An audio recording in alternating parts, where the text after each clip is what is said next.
No matter how cute and cuddly animals look, most of them wouldn't think twice about messing you up if given half the chance. You'd think we'd learn our lesson and keep our distance from them. But it seems some folks just have to jump into a giant aquarium with a killer whale, or share a glass of Chardonnay with a monkey who's off their meds. In the end, someone is going to get hurt.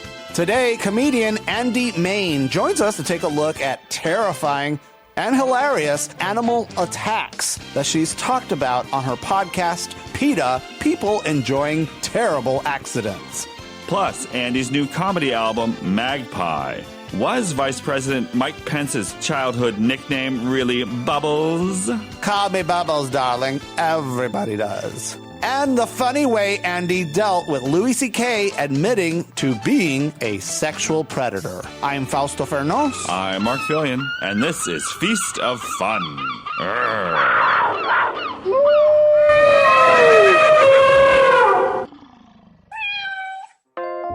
Feast of Fun is made possible because of fierce, fabulous people just like you. We're starting off our 16th season of podcasting here at Feast of Fun, and we couldn't do it without people just like you who took the time out of their day to sign up and become a Plus member at feastoffun.com/plus, or to join us at Patreon at patreon.com/feastoffun. We are so grateful for your support, because without your money, you couldn't have Feast of Funty.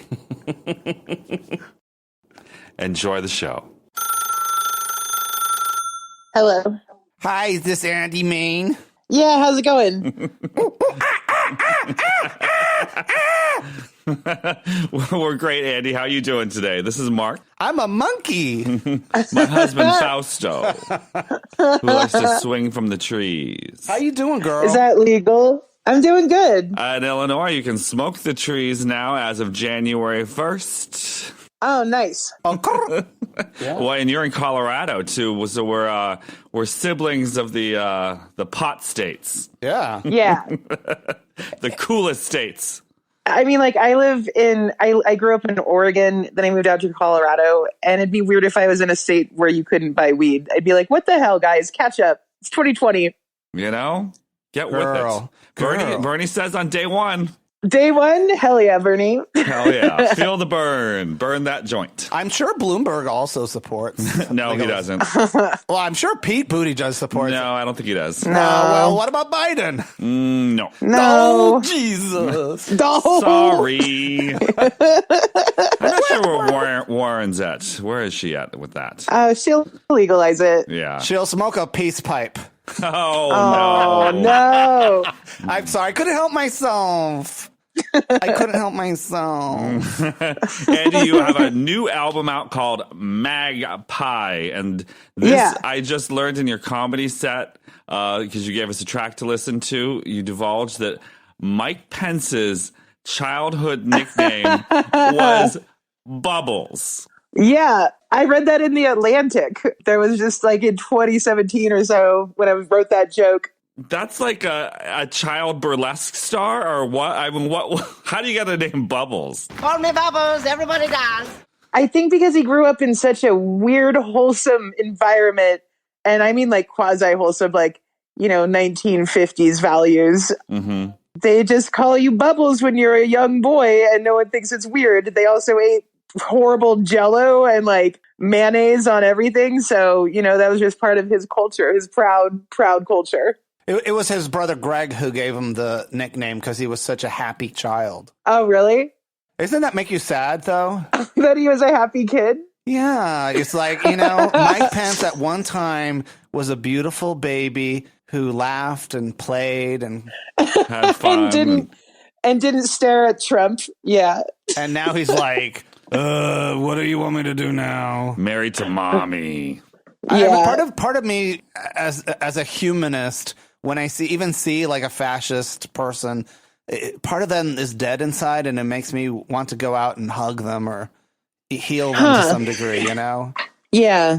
I've never had that inclination, but that makes me feel like a bad person. So thank you. Well, you've gone through a lot this past year. You moved cities. You You upgraded your dating relationships? Oh my God. Yeah, I guess. Yeah, I did. It was like a midlife crisis, right? At the age of 38, I left my partner of 15 years in my hometown. And then, yeah. What gender identity did this partner have? Oh, he was a guy. Okay. So you were in like a heterosexual marriage. Yeah. I mean, we weren't legally married, but yeah, it was a 15-year relationship. So, yep, it was exactly like a divorce. It just wasn't as expensive because we just divvied things up ourselves amicably. We didn't need lawyers. We just did it. Who got to keep the Cuisinart? I did. He got the dog. Oh, no. I know. I just made it sad. Oh, my God. Yeah. So what prompted the move then from Portland? Was it the breakup? You were just like, I have to get so far away from you. I'm moving to another state? Denver just happens to have the best comedy scene in the world. And, really? Yeah. There's just really great stage time with tons of supportive crowds most nights of the week at multiple shows. And, it's not that much bigger than Portland, but for some reason, people go out more in Denver. In Portland, everyone just stays at home and reads books. Is it the rain? Could be. I don't know. Because it's like here in Chicago, like it can be a blizzard outside, and guys will still want to hook up on the sex apps and whatnot. But like if it's raining, like just a drizzle, forget it. Like there's something about the wet coming down from the sky is enough to stop people from leaving the house. Yeah, I'd say out here when it snows, people get hornier. Oh. Yeah. Where is this magical place called Denver, and how can I get to it? That's just something that I've learned on the apps is dudes are like, hey, want to have snow sex? Like, that's totally a thing. And you go over to their house and you've got like, I have 10 layers of clothes on. Give me a minute. Just take your time. I'll be back in the bedroom. I nearly died to get here. No, I haven't done snow sex before. It's been suggested, but it never materialized. Well, I'm a big fan of seeing these hunks, and beautiful women too, on the internet throwing themselves naked into a pile of snow, and their bodies are steaming. And you're like, you're insane. Where do you see that at? Just all over, Instagram, TikTok, Snapchat, Grindr, BGC, Christian Mingles. The key thing about this is the fact that people feel so comfortable and so happy and warm that they're going to toss their bodies onto a giant pile of snow. Yeah, you wouldn't catch me doing that. That's for sure. I love the ones where they toss themselves on an ice, like they toss themselves on this like thing, and it's ice, and they think they're gonna break through the ice or something, and they don't, and they just like land, and they slide a little bit. Oh yeah, I've seen those. You're like, ouch, that has to hurt. But Andie, so are you like you're now single and ready to mingle, and your heart's healed to some degree, and you're going out and dating people, anybody, right? I'm bi, and I wouldn't call myself poly so much as like people, like that's just an aspect of dating at this point. Sure. Like before a relationship develops, you're just seeing a few different people. So pretty much you're swiping right all the time. You're like, yep. I go through binges and purges, man. Like I can't handle that Tinder life all day, every day. It's exhausting. I had a cousin. He was from Puerto Rico. He moved to Texas, and he became a Trump supporter. Whoa! Yeah, he was like escaping the consequences of Hurricane Maria. Yeah, and so I'm seeing him on Tinder, and he's just going right, like every single person. I'm like, that's what men do on Tinder. They swipe right for every single woman, and just hoping one will answer back. Then you get a notification that you have a match. And then you check your match queue and you see that they matched with you for 1 second and then they unmatched with you. So it's just a notification that pops up on your phone that someone coincidentally swiped right on you and thought you weren't hot and canceled you. That's happened so many times. Oh, I hate when that happens. I'm a married person, but gotta live a little. I'm a people person. And I just, when I open up these apps, it feels like I'm walking into like a bus terminal, and it's like everybody's just asking me, handing me brochures and trying to interact. You know what I'm saying? Like it just feels like I'm a little bit leery of it at this point. Oh yeah. There's one TV show on Netflix where the woman hooks up with a guy and he turns out to be like a serial killer. You have you watched that? I've heard of it. Are you implying that I'm going to get fucked by a serial killer? Well, that's what everybody says, right? You're going to date somebody and it's going to turn out to be the serial killer. And two things will either happen. You wind up being the victim, or two, he makes you an accomplice. A co-killer? Yeah. Oh. Sounds fun. Maybe you can kill him. Or flip the tables on him and put him into the prison cell of his own making. Wow. Or I could just meet him in a public place and figure out if he's a serial killer before I fuck him.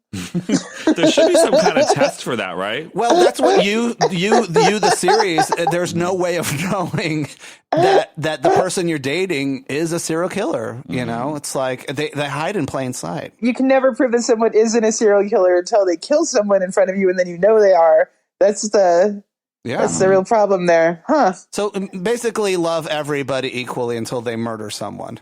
Yeah. Now, Andie, your new album, your comedy album called Magpie, you also, which is a bird, and you also have magpies tattooed on your forearms, the bird. Yeah. What's the significance of magpies to you? I got the first magpie tattoo in the taking off position after I visited Denver for a week about 13 months ago, and I knew that I had to move there. And I saw those magpies out in Denver, so it was like a symbolic tattoo where it was like, okay, you have this really scary decision to make, and you have to do it. And if you don't do it, you'll always look at your forearm and see that you should have done it. Oh. Dare to myself, kind of. And then I got the second one in the taking off position the same day I recorded my album, because I was like, hell yeah, I did it. Okay. Isn't Heckle and Jekyll the cartoon? There were talking magpies. You know, I've been lying here thinking. With what, chum? Brains, old boy, brains. Yeah? Well, what have you been thinking about? I say, old chum.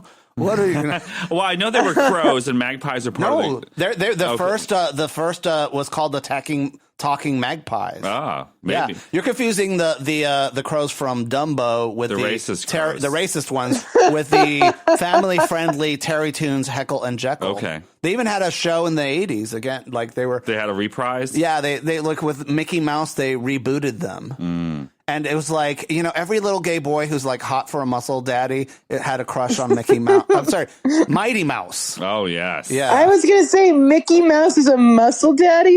Here I come to save the day. That means that my Daddy. mouth is on the way. Daddy Mouse. Oh my God, it's so hot. Well, magpies are super smart birds, too. It's like they're like anything that's going to rise up on this planet and bring back the age of dinosaurs, it's probably going to be the magpies. Oh, absolutely, yeah.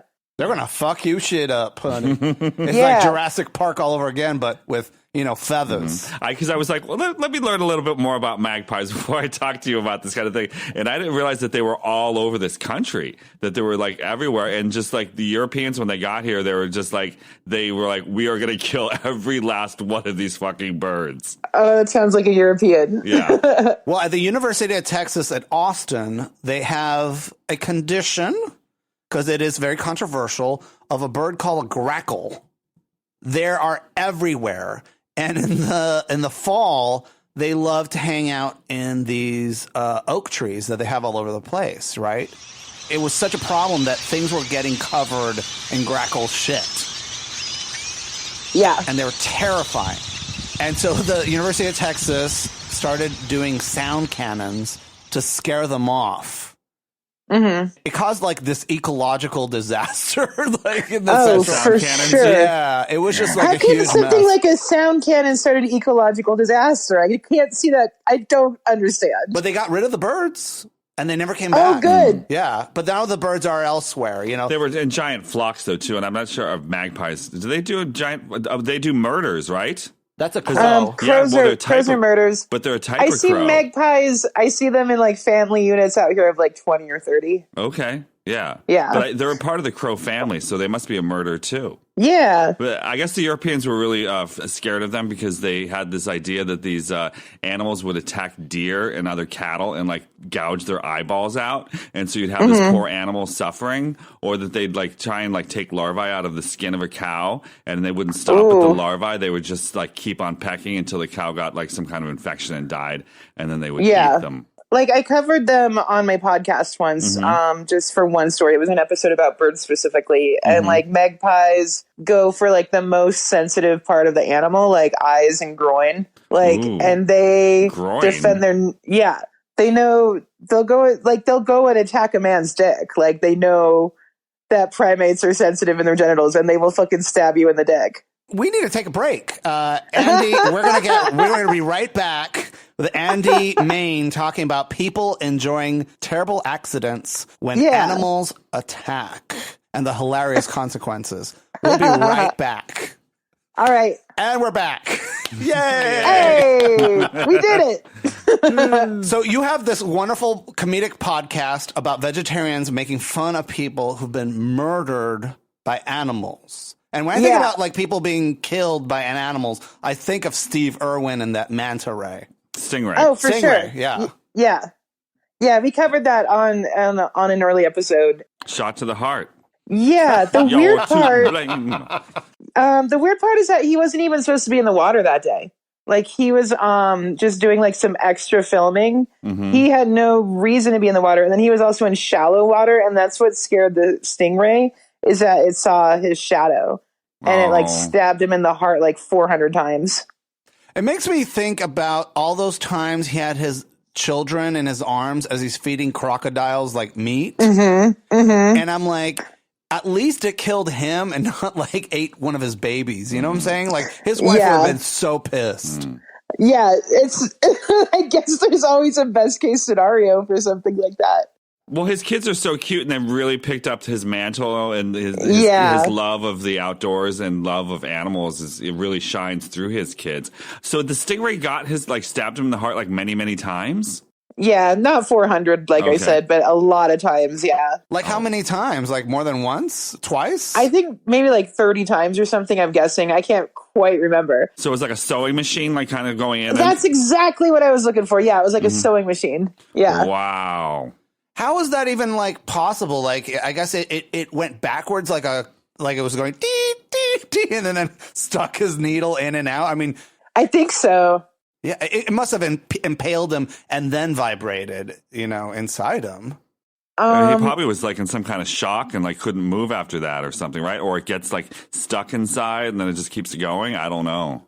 Ooh, that's just terrifying. I had no idea. I mean, I knew they were called like stingrays, but I didn't really realize that it was just like impale you and kill you rays. Yeah.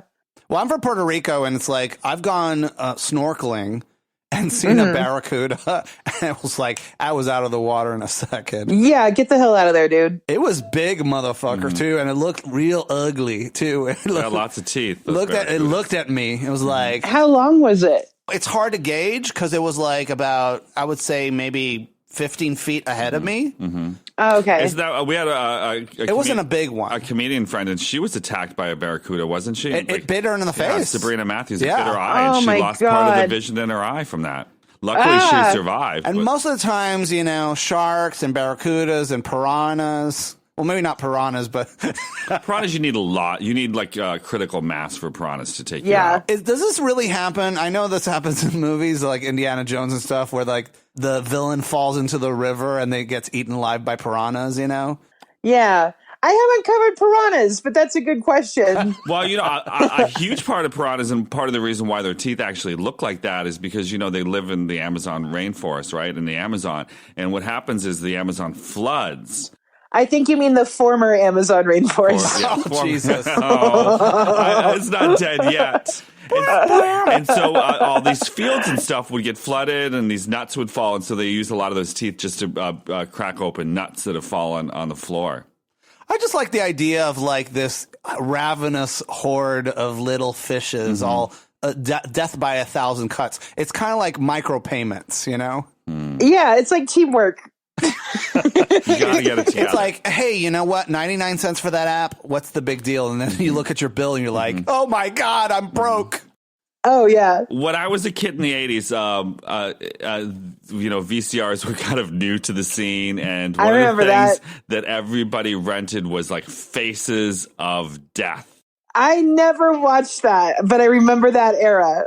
I was too scared to watch it. one of the things was this video of this little girl who was at the edge of this pond and this river, and then all of a sudden an alligator just comes out, and it's very dark footage, but like it's almost like a shadow, and you see it and just like take the girl and take it down, and we're all just like, oh my God, it was terrifying, you know, and it was portrayed as though these stories were actually real, like everything you saw on this was actually real. And was it fake? Yeah, it was all, and it wasn't, I don't think, until like maybe the past decade or two that the guy who created this came out and was just like, yeah, I mean, we said it was real, but no, it was not real. Like none of it was real. So it was like a mannequin? They just, you know, they did some kind of puppet or something like that, or they did some kind of footage, or they doctored something to make it look as though this little girl and she was never seen again. But I did read a story about an alligator that learned to bark like a dog, and the dogs are like curious to find out who's there. Yeah. In Indonesia, the alligators would make sounds like dogs, and the dogs would come over to the water to figure out what's going on. And then they feed them.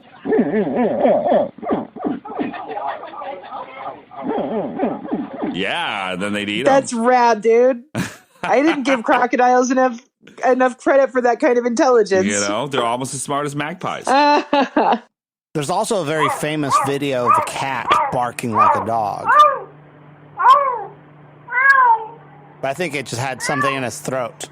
Hell yeah. Wild. So what are some of your other favorite animals that murdered people stories? My absolute favorite is about blackfish. Do you guys know the story of Tilikum the whale? Yeah. From the documentary. Yeah. I think Tilikum killed 3 people in total, but the second murder was the very best one. This hippie drifter decided to like break into SeaWorld after hours and climb into an orca tank, like any orca tank, and have like this relationship of some kind with a orca, like he was schizophrenic or something. He was like Spock in Journey Home. I don't know. That's Daniel Dukes. That was the name of the guy. Oh, the guy that I'm describing right now? Yeah. Okay, yeah. And so he like climbed in it, of all the whales, he climbs into Tilikum's tank. Tilikum's the only whale there that's murdered before. And he climbs in and Tilikum drowns him. And then he bites the guy's dick off. Can you imagine what kind of precision it takes for an orca to bite a tiny little cold dick off? Yeah, I guess they found the guy's body like floating in the tank, and Tilikum was playing with it like a toy. Yeah. He had his body draped across his back and was just swimming in circles like, hell yeah, I fucking killed this dude. He was partying. So he didn't even kind of like really recognize it as food or anything? He was just like, it's a toy? My theory is that he bit the dick off because he hates the patriarchy and it was performance art. Yeah. Yes. I think Tilikum was doing some performance art, yeah. We can relate to that feeling. I'm just surprised that any theme park at this point, and now knowing what we know about killer whales, is that they're still doing stuff with them. They're not breeding them anymore, which was a major change because of blackfish. So they've got that going, but now there's just like this last generation of captive whales. It almost makes you think that, like, you know, is it all it takes is just a documentary to change things? I mean, I've watched a lot of documentaries about Republicans and not much has changed, right? You know what I'm saying? Like, it seems like it's almost like blackfish was just too easy. Yeah. Well, it was something that, like, it took everyone by surprise because I think we didn't have any idea that what we were doing was so cruel, you know? And it was just like that level of humanity where it's like, hey, have a think about the animals that you consume. Like, that's a part of my podcast that I really care about, is that I make vegetarianism look funny and cool. Unlike PETA, like, this is my manifesto behind the podcast. Like, PETA drives me crazy, and the reason I'm trolling them is because they make vegetarians look like dickheads. You know, like, no one's going to change their mind about eating an animal or not if they read a snarky billboard. Like, it has to come from like a more wholesome place where you consider your impact on the environment and the level of cruelty you want to put out in the world. Like, those are the reasons someone should go vegetarian. Your own health. If you're not eating vegetables, you Yeah. know, you're killing yourself. I know a lot of vegans who are, I'd rather call them potato chip and pizza vegans. Oh, yeah. I did that for a long time too. I'm aligned with Molly Katzen of the Moosewood restaurant. Are you familiar with her? No, what's the Moosehead? Moosewood from Ithaca, New York. Ithaca, New York, from near Cornell University. So I don't know if this is like a common thing across the country, or maybe Denver might have this, but there's the phenomena called cooperatives, right? Which is businesses that are owned by the people who work at them. Yeah. And the Moosewood Cooperative is a restaurant in Ithaca, New York that specializes in mostly vegetarian and some fish dishes. Molly Katzen in the 1980s and 70s introduced vegetarian cuisine to Americans with her book, The Moosewood Cookbook and the Enchanted Broccoli Forest. Okay. And her whole idea was kind of like the same approach that you're taking. It's like, look, I can't make people radically change their diet overnight or think about these things different. All I can do is harm reduction. I can encourage. It's not just the animals that we're doing. It's also about your own body and your health and your happiness. Yeah. Think about the difference it would make as far as the level of cruelty overall on the planet via environmental reduction and, less amount of wildlife, or I mean, not wildlife, domesticated farm animals like leading terrible lives. If like we cut down eating meat by like 20%, that would be insane. If you just had like one vegetarian meal extra a week, that does so much good right there. I think for a lot of people, it's hard to change the way they eat just because people are so tied to food as a form of identity. Yeah, and it's a form of entertainment. And so when you offer like a vegan gumbo recipe or something like that, you get a rebellion. You get a thing about it. And people get mad. But if you approach it differently and say, hey, you know what? I can show you this really amazing recipe from Mexico for what they call it carne de soya, or in English, texturized vegetable protein. And it is sounds better in Spanish. Delightful. And it is not, you don't feel like it's like hummus. No one goes, you know what hummus needs? Bacon grease. No one says that. Yeah. Everybody loves hummus. And no one's like missing the meat or whatever. And I think, in terms of like, and that's what I like to do with, I was a vegan for 6 years. I ate all kinds of things today, but. Why'd you fall off the wagon? I love food and I love muscle. He wanted to get muscle, get big. Well, I think for me, it was more about, it really was Panda Express. It was the orange chicken. No, of all the things. I walked into a Panda Express and I was like, give that to me.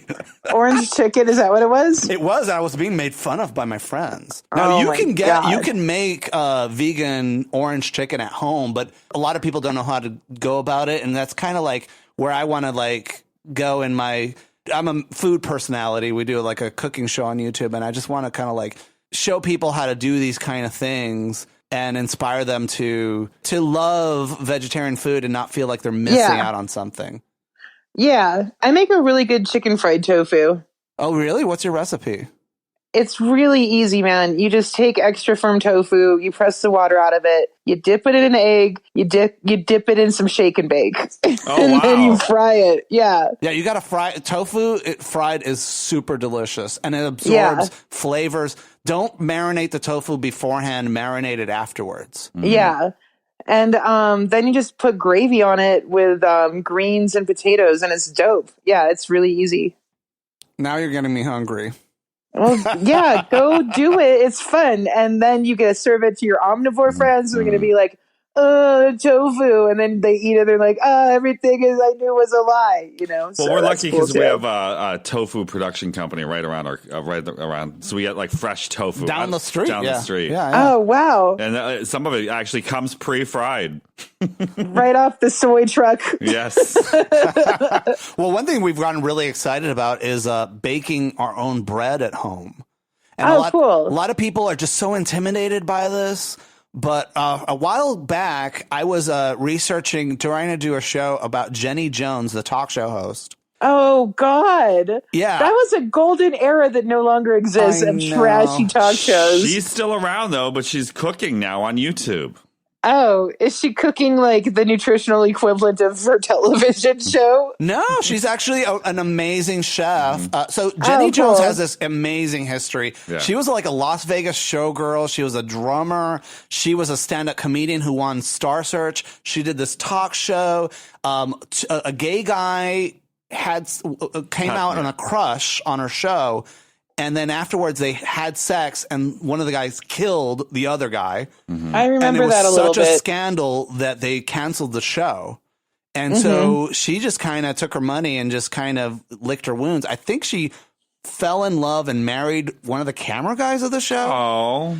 Jenny! Her silicone boobs also exploded too, so and she got the boobs out. No way! Yeah, she's a dynamo. She's an amazing person, and she's a Renaissance woman. And she now is this amazing video blogger on YouTube, and she does this YouTube channel called Jenny Can Cook.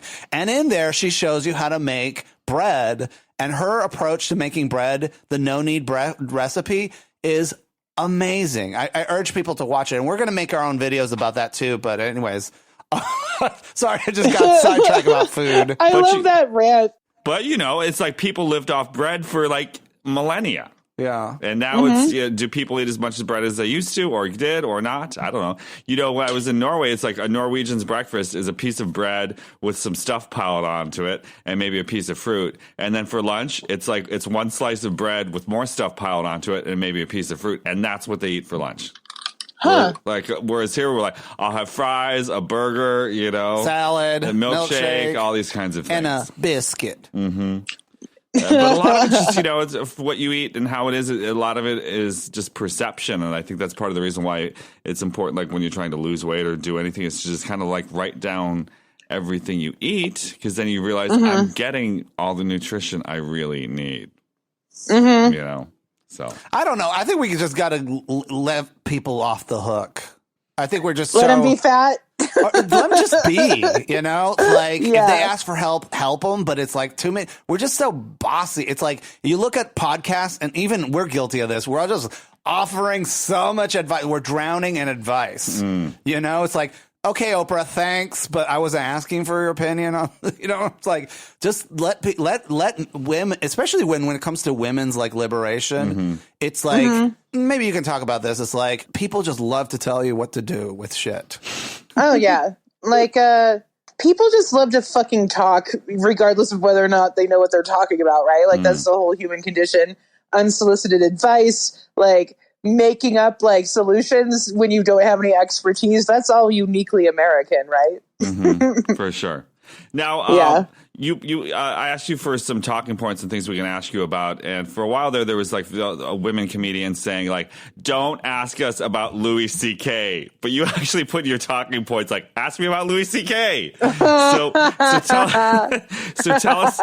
tell us your experience with Louis C.K. Oh man, this is a great story. I just remembered it the other day because it happened like there. Do you remember the day when the New York Times dropped this story about Louis? And for people that don't know, he was accused and I think admitted to openly masturbating, in front of and like. But before that, Louis C.K. held like world records in terms of like most successful crowdfunding campaign for his comedy album. Yeah. He bypassed production companies and just did it on his own. Yeah, he was like an incredibly successful. He was a very progressive voice.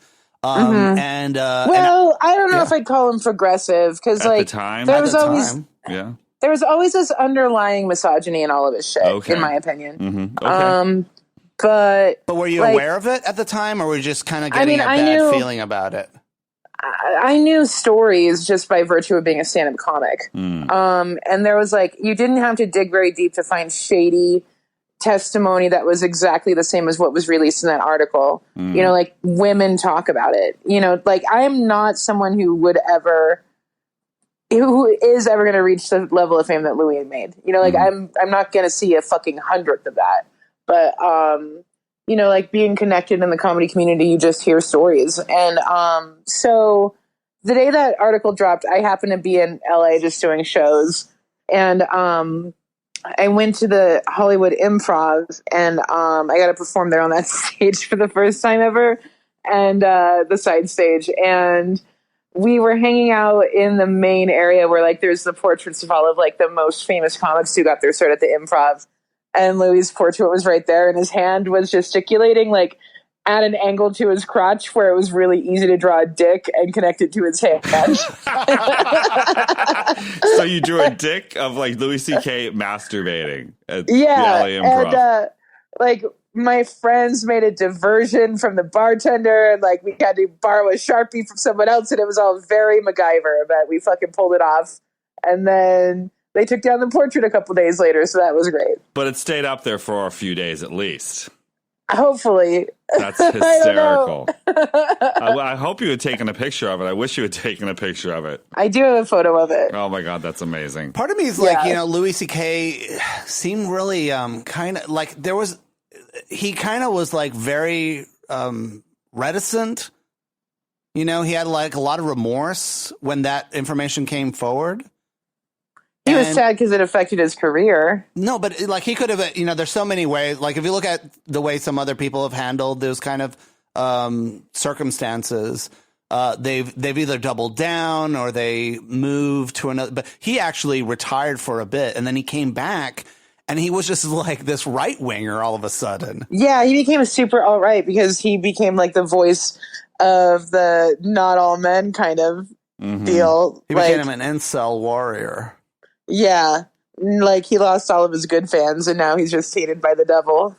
Well, and I'm wondering, like, is he just doing that because he's out of desperation to try to have some kind of career in entertainment? I think it goes deeper than that. I think it goes to where, like, when you pretend that you're a certain way, like how Harvey Weinstein, he was this progressive guy who donated to all of these democratic causes, and then when you get caught being a dick, you lose that community, and then you fight against losing that community. You fight against that loss by subscribing to really bad ethical types of thinking. Does that make sense? Yeah. I had a glass of wine. I don't know. Well, so like he lost that kind of support network, so he went to the other side. Yeah. Went to the dark side. Classic super villain origin story. That is like what comic books do. Like the supervillain is always somebody who is trying to do good, and but The road to hell is paved with the best intentions, Louis C.K. And part of me is like, how do we even create a world where future Louis C.K.'s and Harvey Weinstein's don't happen in the first place? I don't know, man. How could you? How can we do that? I don't know. Part of me is like, I've been in situations where, men wanted me to hold their hand while they were stroking their dicks. And I'm just like, I just get up and leave, But part of it is like when you're having somebody like your boss or somebody who's really powerful using that influence, it's hard to say no. And it's traumatizing because you're like, I'm going to throw my life away if I stand up to this jerk. Yeah. And that's what happened to those two women that Louis was jerking off in front of. They got blacklisted. Louis would sexually harass women. If they didn't play along, they'd get blacklisted. And it's, not only are there the unknown types of like informal sexual harassment, but there's also retribution if you don't play the game along. So that's really, really scary. Of women like Gwyneth Paltrow, who certainly was an ally up to the very last minute of Harvey Weinstein, or Tig Notaro with Louis C.K. or... Oh, no, Tig spoke out about Louis right away. She did? Well, she said he needs to answer for what he did. Is what the way she positioned it. Yeah. Yes. She stopped producing a TV show because his name was on it well before all of those allegations came to light. That must have been very hard for somebody in that situation, because Tig...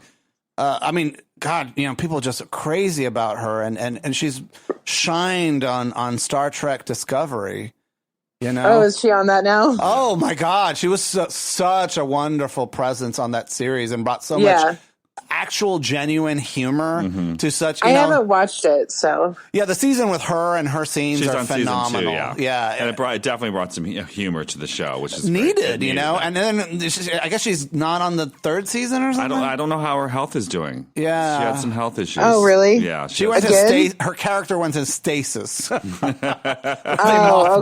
But her character is by no means like a straight. I don't know if she's come out as her character, but she's by no means would you ever think that she's a straight woman on that show, for sure. Yeah, absolutely. But I just really appreciated her presence on that show. I really adore her as a comedian, and to me, it was like I imagine that she must have gone through quite a lot in dealing with somebody who she was unaware at the time. She said in interviews she was just not aware of the circumstances at all. And Louis C.K. was nothing but professional with her.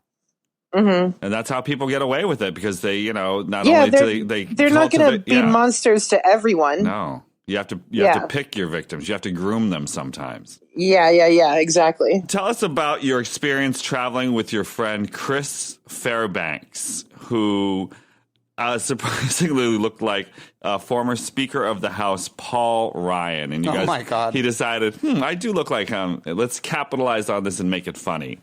Yeah, you know what's a funny coincidence is that he was Tig's roommate in LA. Wow, I did not know that.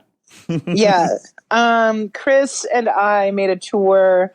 It started when he was already putting photos on Instagram of him as Paul Ryan, and then I was going to like a town hall with my senator in Oregon. His name's Ron Wyden. And then I was reading an article the next day about how Paul Ryan has done like 2 town halls ever. And, like a town hall is like a representation of democracy. And here's this asshole who doesn't do them because he knows he's going to get booed and tomatoes thrown at him. And I was just putting those 2 things together, and I realized, how funny would it be if we did fake town halls with Chris as Paul Ryan and me as the moderator? And we wrote a whole hour about it. And like, we were scared because we were like, what if actually Republicans come to these shows thinking that they're going to see Paul Ryan or something, like they didn't read between the lines. Yeah. They're not always the brightest people. Yeah, they don't know how to read. That's why they're Republicans. And so we did like a 5-show tour in the Midwest in 2018. And he was Paul Ryan and I was the moderator, and we just wrote this hour show. And like, during the tour, we already, like, I had to do so much research. Like, I know everything there is to know about Paul Ryan. Like, I know him and Mike Pence. I know too many things about those people. And we ended up in Janesville, which is his hometown. And we were just going to get some food because it was just that time of day. And we park at this little, like, cafe on Main Street. And I get out of the car and I look across the street, and we just happen to be across the street from his congressional office. Oh, wow. It says like Speaker of the House, Paul Ryan, with like an official emblem. And we're like, what the hell? And we felt scared. We're like, what if Paul Ryan sees us? Like we're in his backyard right now. And we go to this cafe, and I make this comment when we sit down. I'm like, oh, this is one of those cafes where like New York Times reporters come to talk to the working class about their feelings of America, because that was like a theme that was happening in the news cycle at that point. Oh, sure. And then our waitress comes up to us, and she's like over the top friendly, like Midwestern friendly, where it's like we're trying to figure out if you're like, trouble or not. But she's like, what y'all doing in town? And we're like, oh, we're on our way to Chicago. And she's like, what's in Chicago? Oh, and I don't like telling people I'm a comedian, but Chris just blurts out, oh, we're comedians. And she's like, that should be enough for anybody, right? But instead she was like, what kind of comedians are you? Which is a weird question. But then Chris just blurted out, I'm Paul Ryan. And she looked at him for a second, and then all of it connected. She's like, oh my God, you look exactly like Paul Ryan. And then she told us a story about how Paul's wife, Kathy, was in the cafe like a week before, and so was a New York Times reporter, and he was asking working class people about their feelings about America and Paul Ryan, and the waitress kicked the reporter out because she didn't want Paul's wife to hear all of these people talking shit about her husband. Isn't that Because they don't wild? like him there, huh? Yeah, I mean, nobody likes him. He's one of the most hated men ever. But yeah, it was just such a weird coincidence, and we felt really scared. Who's hotter, Paul Ryan or Mike Pence?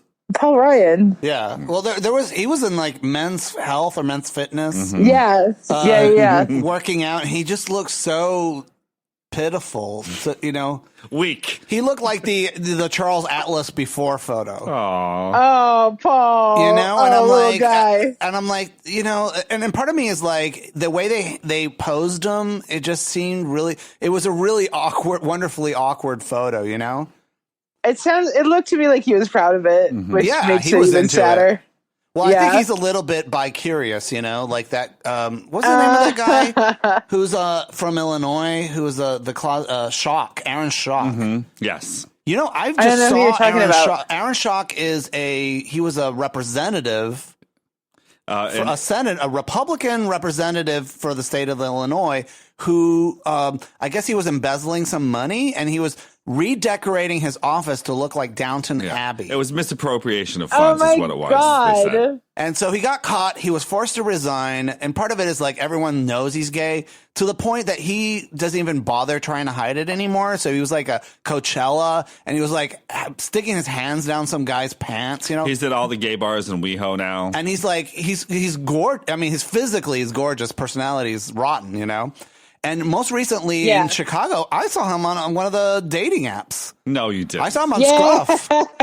Yeah, and I just reached out to him and I was like, "Hey, looking good," He's like, "You too," and that was a it. screenshot.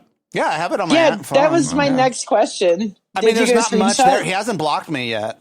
Oh, let's find out Well, more. keep talking. Yeah. I'm trying to. We need to bring him out of the closet, and we need to get him have his come to Jesus moment where he becomes a Democrat. Well, that's how I What got kind Justin. of lines? What? What kind of lines were you feeding him? Like, what did you do the opening line? No, or did he do I'm it? just very, very simple, no threatening. A lot of these guys are like, they're like gerbils. Prairie dogs.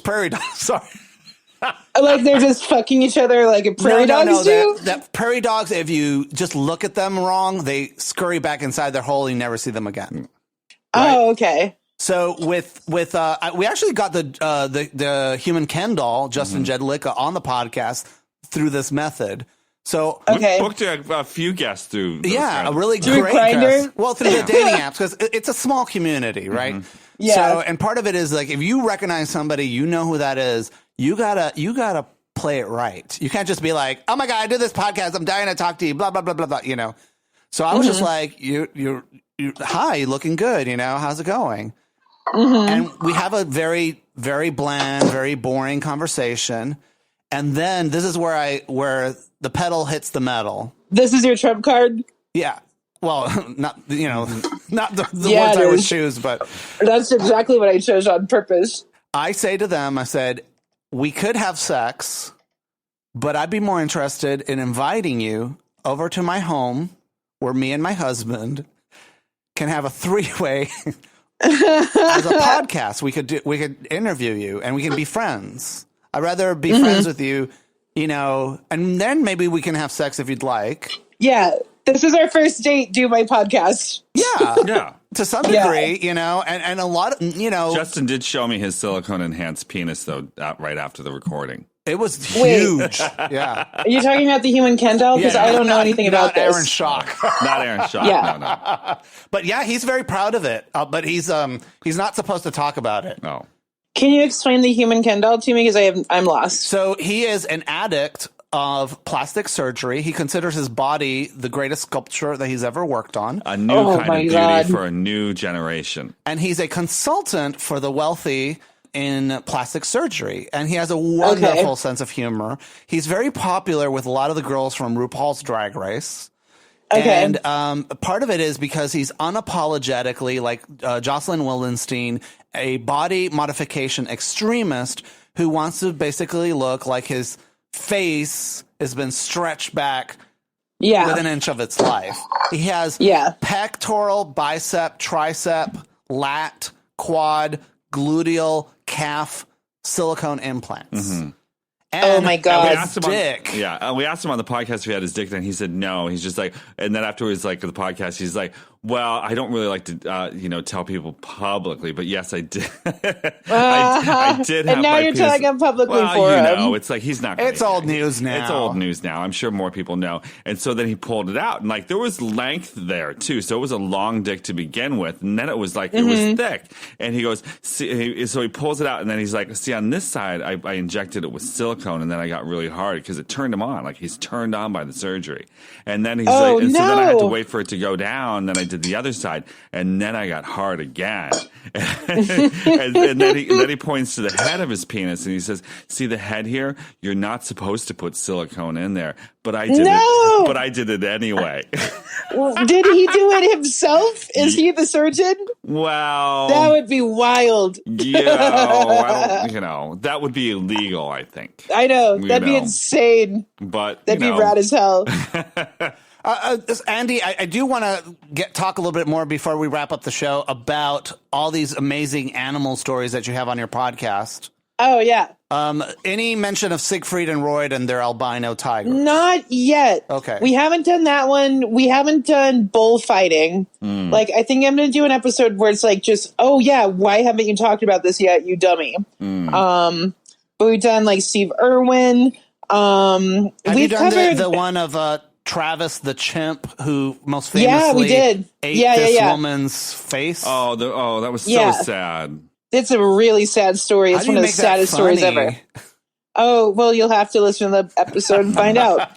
Do you succeed? I think so, because we had Jackie Cation on that one, and she's hilarious. God, that's just it's a gruesome. For people who are not familiar, I guess Sandra was the owner and had raised Travis the chimp from a baby, and he lived with him. He would even sit lived as a child. Yeah. He ate at their dinner table. Wedding. He would drink wine at the maybe it was the glass of wine that went. They get mean as they get older and drunk. Yeah. So one day, just the chimp just decided, you know what? I'm gonna fuck you up, Mom. And then her friend Sandra, I don't know how this worked out. She called the chimp was in the cage. Yeah. The chimp was in the cage, and the lady put her hand on the cage. Chimp bit her hand, thinking that like she had licorice or candy because her nails were red. Oh. And then like the lady was like having this weird romantic relationship with the chimp, like quasi romantic. I don't know, where like her husband died and her kid died, so the chimp replaced those parts of her life. Oh. And she was giving the chimp antidepressants because he's like freaking out because he's not living like a chimp should live. And the withdrawal symptoms for antidepressants are severe as fuck, as we all know. And then the chimp just went ham on this lady's face and bit it off. Oh. But it was her friend who had arrived to help her. The owner. The woman lived, though, right? Or no? Yeah, and she was on Oprah. Yeah, she had a faceplant transplant or something, right? Yeah, but I think from later on she died and from an aneurysm. Oh, really? I didn't know that. Yeah. She had basically, and her wounds were so bad that the hospital had to provide counseling to the people who are treating her. Who worked on her. Yeah, it was so gruesome. Oh, Jesus. This isn't a real story, but I remember when I was a kid, I saw this movie where this kid gets gored by a bull. Oh, yeah. And it was just like, and I was just like, I saw it in the theater and it scared me because I was pretty young. And then I was like, I would think about it before going to bed sometimes. I'd get really scared and I didn't remember what the movie was. And then years later, as an adult, I watched the movie Song of the South, the Disney movie, the racist Disney movie. Yeah. And that was the movie where the little boy gets gored by the bull. And, I think he dies in the movie, but you don't like it's kind of like open at the end because like he's off, he's in bed, he's sick. The Uncle Remus comes to visit him and he's happy, and then the next scene you see like Uncle Remus, the little boy, and all the cartoon characters, and he's singing them and like dancing with them as though he's like in his own little world now. So he took him to his laughing place. His laughing place, yes. Oh my God. Yeah, I never watched Song of the South. Yeah. Oh my God. It is a racist film, but I consider it a Disney masterpiece filled with racism. And it is like a fascinating look at the time period and the mindsets and how they thought about, have you watched Peter Pan lately? Oh yeah, on Disney, we got the Disney Plus. And Disney Plus. So you've been just like going through every problematic Disney movie. Dumbo. They have disclaimers right in front of some of them. And Aladdin now, like Robin Williams as the genie, like he does some straight up racist shit in that. He does like Indian accents. Yeah. Aladdin, even something as modern as Aladdin, which isn't modern anymore, but it came out when we were kids. 90s, yeah. Yeah. Yeah, it's interesting. And part of me is just feels like, just show it. I mean, you can watch it on YouTube or it's on the internet somewhere. Like you can watch The Sound of the South. Yeah. It's not on Disney Plus? No, they don't want put it on there. They don't want people to remember that movie, and probably we're getting in trouble by just even mentioning it. How are we getting in trouble? Well, somebody from Disney's like, well, Feast of Fun, I'll remember this. As long as I'm going to leave you with this news article that I read about. So there's a guy in Cedar Rapids who was arrested after allegedly kidnapping a woman and forcing her to watch Roots, the 1977 miniseries about slavery, for 9 hours because she needed to understand how racist she is. That's woke kidnapping, dude. It's so weird. And so, of course, he was charged with first-degree harassment and false imprisonment. So it wasn't not a kidnapping because, like, maybe he was kind of justified because maybe she was kind of racist. Like, well, it's false imprisonment, not kidnapping. Because he would, It'd be great if they arrested her for being racist. Well, it sounds like the plot to 9 to 5, but instead of lying, sexist, egotistical, hypocritical bigot, it's just racist person. It's just such a weird thing. Like, okay, you're going to watch Roots now. We'll see. Have you ever like fantasized about like kidnapping your boss and like, replacing them with somebody? Hitting him with a whip? Well, no, and then replacing them with like an egalitarian, progressive person, and the company does really well, and then the boss escapes, and the owner of the company shows up is like, I love all the things you've been doing. Very forward thinking. You're going to be sent off to some far off place in the world. No. Oh no, the phone cut out. Hello? That hasn't happened to me yet. Okay. I can hear you guys again. Okay. Yeah, I haven't. My boss is pretty cool, so I haven't needed to imagine. Well, that's that before. nice. It is good that when you don't have to work for a sexist, egotistical, lying, hypocritical bigot. Nope. My boss even gives you money to support the podcast, so he's pretty cool. What? Aww. Oh, that's so sweet. Yeah. Oh, I wish everybody had that relationship with their employer. Yeah. Yeah, I'm going to get my boss to pay for this podcast, too. Yeah, I know. You'll be waiting for a while. I know. I will. Andy, it's so good talking to you. Congratulations on the success of your show. Thank you. Yeah. If I'm in Chicago, I'll hit you guys up. Oh, yeah, please do. Do you have any plans yet, or are you doing a tour to promote the album? I did already, and I go back to the Northwest as much as I can just because I like going home, Chicago does have a great comedy scene here, that's for sure. Oh, yeah. We did the Paul Ryan show in Chicago at the Hideout. Oh, yeah, that's a great place. Yeah. A lot of music there, too. Yeah.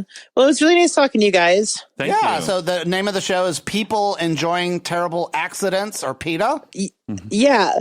And it's vegetarians making fun of people who have been murdered by animals. Oh, fun topics. It's fun. It's very cathartic. Yeah. Andy, thank you so much for chatting with us. Yeah, that was fun. You guys take care, okay? Thank you, Andy. Thanks. Bye. Andie Main lives in Denver, Colorado. Check her out at Not That PETA.